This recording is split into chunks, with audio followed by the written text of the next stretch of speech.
나는 대한민국 예비역병장이다. 안녕하십니까? 1980년대 50 시절 군대 이야기를 나누는 예비역병장입니다. 오늘도 저의 옛날 군대 이야기와 함께 추억여행 떠나시죠. 나의 상병 시절 94번째 이야기. 산악훈련장에서 10.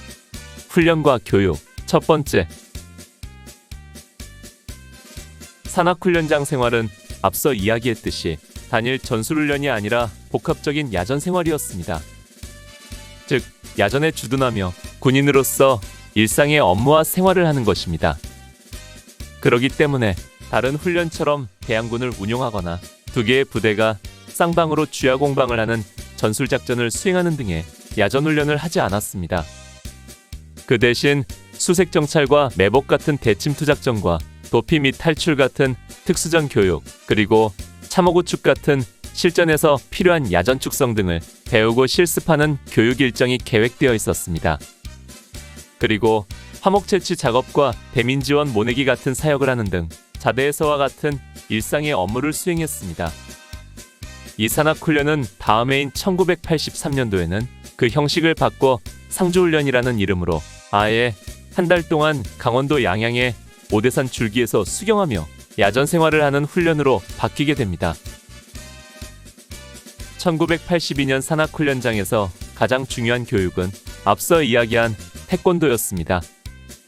틈만 나면 태권도를 했고 정말 귀에 딱지가 붙을 정도로 태권도 소리를 들어야 했습니다. 6월 8일에 태권도 승단 심사가 끝나고 다음 날이 되자 갑자기 할 일이 없어진 것처럼 허전하기까지 했습니다.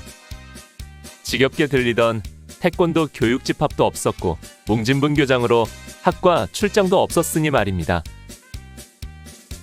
그렇다고 해서 노도부대 야전 생활이 그냥 평범하게 놀고 먹을 수는 없었습니다. 태권도를 하는 틈틈이 시간이 되는 대로 교육과 훈련을 병행해야 했습니다.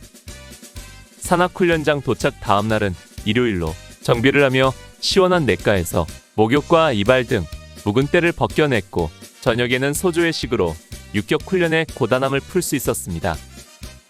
그리고 그 다음 날인 5월 31일 월요일에는 비가 와서 하루를 온전하게 쉬었습니다. 녹음이 짙어진 삼림 속에서 정말 마음 편하게 쉴 수 있었습니다. 그리고 6월로 접어들면서 그 첫날은 산악훈련장 첫 번째 작전으로 수색정찰을 나가 수인이 일대를 수색하고 돌아왔습니다.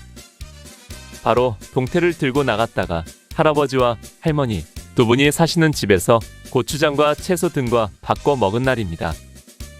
그리고 이날 밤에는 야간 전투 교육을 실시했는데 중대 수경지 위쪽 산소마당에 모여서 시간을 보내다가 함성 한번 지르는 것으로 마쳤습니다. 6월 2일 수요일 오전에는 전날 야간 교육으로 인한 정비 시간이라 텐트에서 낮잠을 자며 휴식하고 오후에는 학과 집합을 했습니다. 이날의 교육 과목은 특수전 교육으로 도피 및 탈출이었습니다. 이것은 전투 중 적에 의해 포위되거나 포로가 되었을 때 활용할 전술입니다. 도피 및 탈출에서 가장 중요하게 배우는 것이 방향탐지법입니다.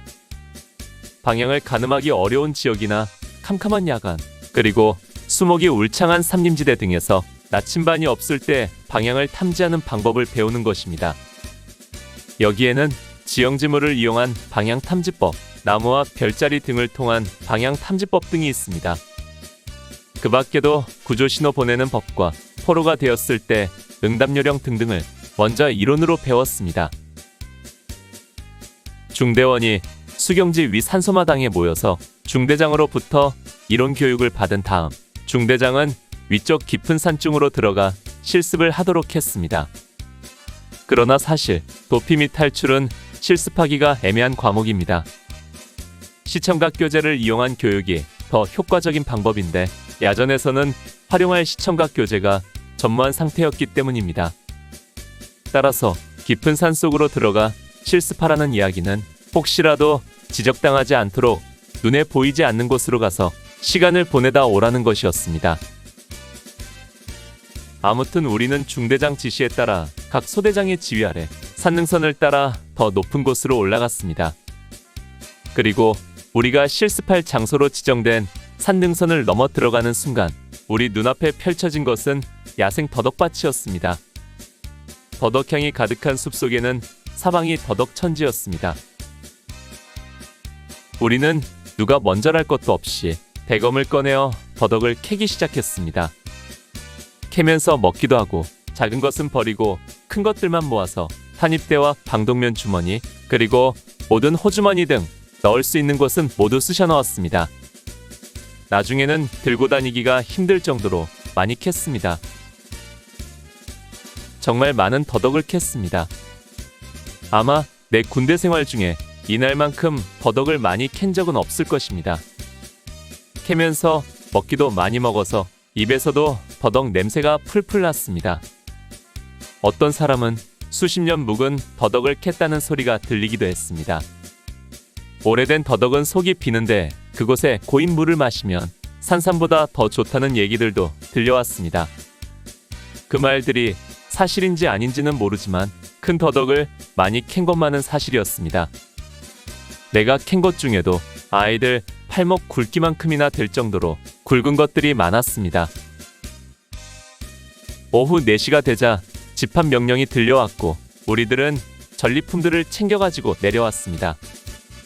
산소마당에 도착해보니 모든 중대원들이 너나 할 것 없이 많은 더덕들을 캐서 들고 있었습니다. 서로가 자기가 캔 더덕이 더 굵다고 자랑하며 대보기도 하면서 모두들 의기양양했지요. 굵은 것들 중에서 일부는 중대장과 소대장들에게 나눠주고 나머지는 들고 각자의 텐트로 돌아갔습니다. 이 더덕들은 훈련이 끝날 때까지 우리들의 반찬거리가 되었는데 정말 많은 더덕을 먹었습니다. 그냥 고추장을 찍어 먹기도 하고 무쳐 먹기도 하고 고추장을 발라 구워 먹기도 했습니다. 더덕을 너무 많이 먹어 속이 안 좋아 설사까지 하는 전우들도 있었고 심지어 우리가 사용하는 야전 화장실에서까지도 더덕 냄새가 날 정도였습니다. 지금 생각해보면 군대 생활하면서 강원도 산속에서 자란 자연산 더덕을 많이 먹어서 아직도 건강하게 살고 있지 않을까 하는 생각이 들곤 합니다.